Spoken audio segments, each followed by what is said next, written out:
katanungan, Mr. Chair, sa ating mahal na ombudsman. But at the outset, I would like to laud the ombudsman kasi siya lang po ang agency na nagsasabi he can live with his budget. Wala pa po akong naririnig na head of agency, head of department, na nagsasabi he will live with the budget given him by the government. So, congratulations po, Ombudsman Samuel Martires. Now, the COA at saka yung Ombudsman, they are supposed to be the guardians or the agencies primordially responsible for our anti-corruption operations insofar as our government is concerned. Sana po, magkaroon po ng cooperation yung COA at saka Ombudsman kasi kailangan po silang mag-coordinate para po dun sa mga kaso na dapat ma-file sa korte.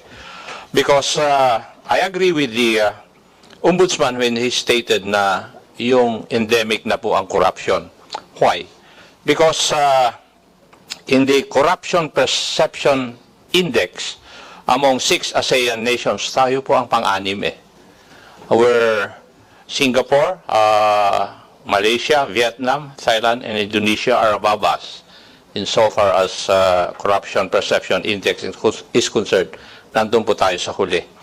Now, may I ask the Ombudsman, bakit po yung, insofar as your case statistics are concerned, from 2020, your conviction rate was 61.2%. It went down to, in 2022, to 26.5%. May I know what caused this drop insofar as your conviction rate is concerned, Mr. Chair? Your Honor, ito po yung sinasabi ko kanina, the unfair evaluation of the Office of the Ombudsman, where our performance is based on the conviction rate. The Office of the Ombudsman functions as a prosecutor and not as a judge. Whatever findings we have, insofar as we are concerned, there is probable cause. Insofar as we are concerned, our case is strong. The only problem is, pagdadating po sa husgado, iba po ang pananaw ng huwes, whether with the Sandigan Bayan or with the lower court. So, I reiterate that we should not be judged on the number of convictions that we have. Hindi naman kami pwedeng maging investigador, a prosecutor, and a judge all at the same time. So we stop at the role of being a prosecutor, investigator, and a prosecutor. So ito lang po ang hinihiling ko, not only in Congress, but also with those who would rate the Office of the Ombudsman, especially Transparency International, some agencies of the United Nations. Wag naman kami sasabihin, i-rate kami on the basis of our performance as conviction sa court. Hindi ho kami husgado eh. Kami ay prosecutor. We cannot tell the justices of the Sandigan Bayan or the judge of the Regional Trial Court, i-convict ninyo. Of course, we cannot do that. In much the same way, not if we secure conviction from the Sandigan Bayan, the accused goes up to the Supreme Court, ibang pananaw ng Supreme Court, reverses the Sandigan Bayan, and convicts the accused. Marami yung ganyan eh, or acquits the accused. So, I find it so unfair that the Office of the Ombudsman or our fight against corruption is based on the number of convictions. Kaya ano nilang hong nangyari sa mga pinaghirapan, pinagpawisang mga investigasyon sa mga kaso, where we even go to the extent of going to Patikul. We go to the extent of, going to, in fact, one of my prosecutors, one of my investigators has to resign. He was threatened by a mayor in Region 6. Nanghihingi po siya ng mga dokumento, sinigawan siya ng hindi niya alam na yun ang mayor. Tinanong siya, sino ka? Dahil hindi niya kilala, sumagot din siya, sino ka rin ba?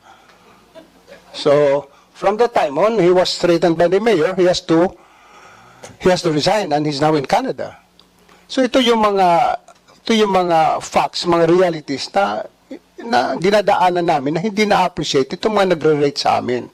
Ang tinitingnan lang po yung conviction rate. Sana po wag yung conviction rate.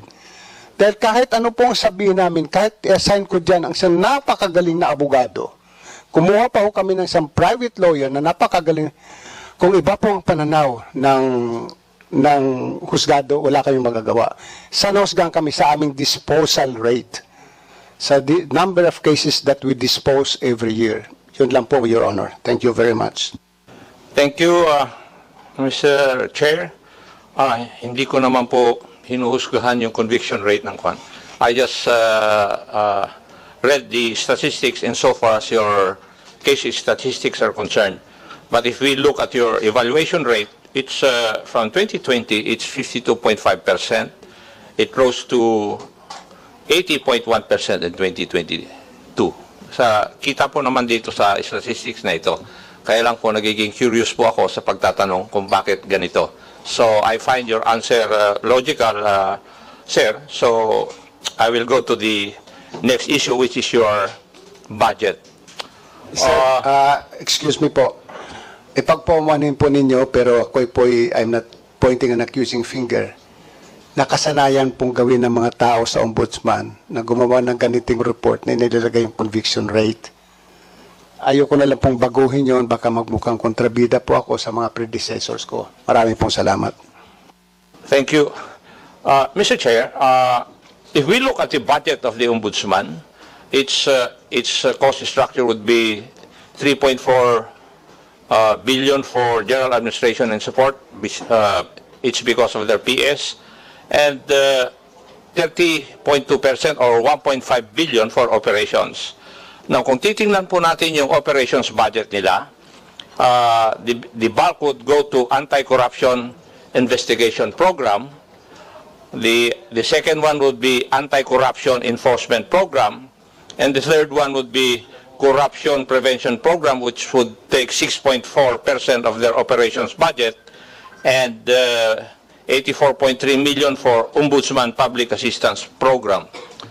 May I just ask, Mr. Chair, bakit po yung prevention aspect dito ay mas maliit po ang budget kaysa dun sa anti-corruption investigation program at saka anti-corruption enforcement program? Hindi po pa dapat mas maganda yung gastusan na lang po natin ng mas malaki yung ating prevention kasi we are preventing the commission of corrupt practices. Kung titignan po natin, parang ang emphasis natin is after the fact, hindi po yung prevention aspect, Mr. Chair.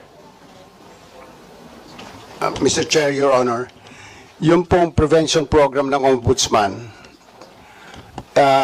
this pertains po sa mga seminars o training programs na ginagawa namin sa kabataan and some various government offices para lang po sabihin sa kanila ano ng mga batas tungkol sa corruption o anti-corruption. Kaya medyo maliit lang po ang budget namin kasi ang ginagastusan lang naman po doon yung materials at saka pagkain.